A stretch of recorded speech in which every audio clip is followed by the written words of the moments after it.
वक्फ act पर सड़क से लेकर सुप्रीम कोर्ट तक तकरार, कानून पर चलेगी सुप्रीम तलवार, संविधान बेंच में गूंजा मुद्दा, 10 याचिका 25 वकील, कपिल सिब्बल देंगे दलील, ममता के राज्य में वक्फ पर बवाल, बीजेपी कांग्रेस पूछ रही सवाल, सुप्रीम कोर्ट पर टिकी देश की नजरें, वक्फ एक्ट को रद्दी बनाएगी कोर्ट या कबाड़े में जाएगा वक्फ बोर्ड, होने वाला है फैसला। जिस वक्फ एक्ट पर संसद से लेकर सड़क तक संग्राम मचा हुआ है, जिस वक्फ एक्ट पर सुप्रीम कोर्ट से लेकर विधानसभाओं तक में बवाल मचा हुआ है, उस पर आज देश की सबसे बड़ी अदालत में सबसे बड़ी सुनवाई होनी है, जिसमें यह तय होगा कि ये वक्फ कानून रहेगा या फिर रद्दी हो जाएगा।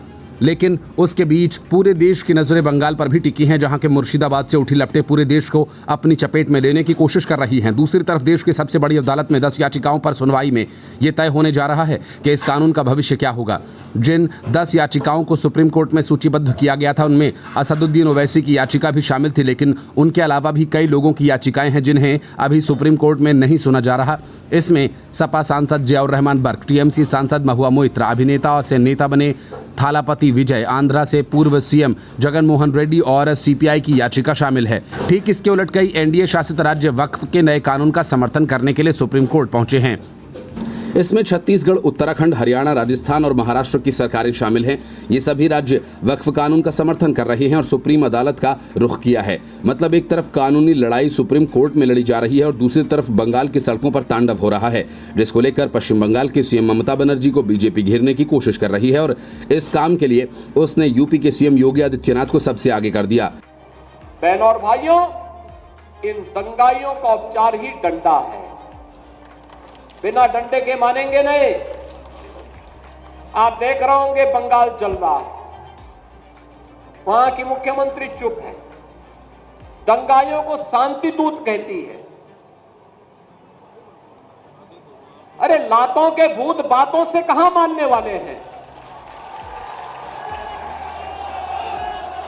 लेकिन सेकुलरिज्म के नाम पर इन लोगों ने दंगाइयों को दंगा करने की पूरी छूट दे रखी है।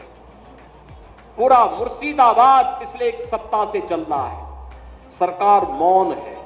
बीजेपी ममता का विरोध कर रही है और सीएम योगी अपने अंदाज में उनको जवाब दे रहे हैं, लेकिन इसमें कांग्रेस नेता अधीर रंजन चौधरी का एग्रेसिव रुख किसी राजनीतिक जानकार को समझ नहीं आ रहा है। और इसके साथ साथ ये सारे दंगे के पीछे और ये हंगामा के पीछे राजनीतिक समीकरण भी है। कोई जीतना चाहते हैं, कोई हारना नहीं चाहते, और इसके चलते आम लोगों को बलि की बकरा बनाए जाते हैं। जो खून हुए हैं, 2 गरीब 2 हिंदू है, पुलिस की गोली में जिसकी मौत हुई है वो भी गरीब मुसलमान है, तो फायदा किसकी हो।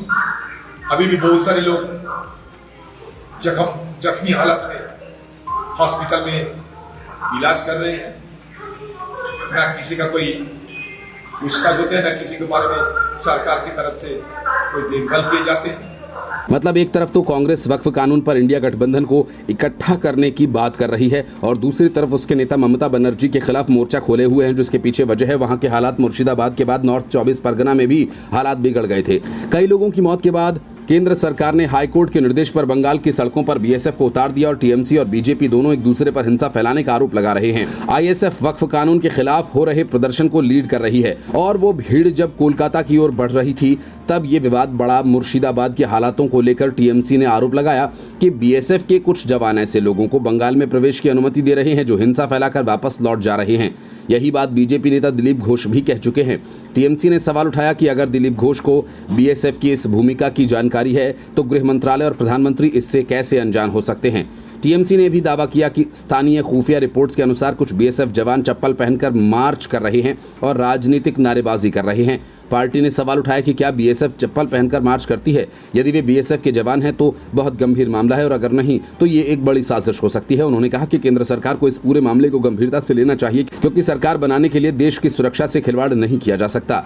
लेकिन अब मामला देश की सुप्रीम अदालत के पास आ गया है और इस पर कोई फैसला वही दे सकती है। सरकार ने दोनों सदनों से इसे पास कराकर कानून बना दिया और इसे पलटने की ताकत अब सिर्फ सुप्रीम कोर्ट के पास है। तो लोगों को कोर्ट के फैसले पर ध्यान देना चाहिए और बाकी चीजों से बचना चाहिए।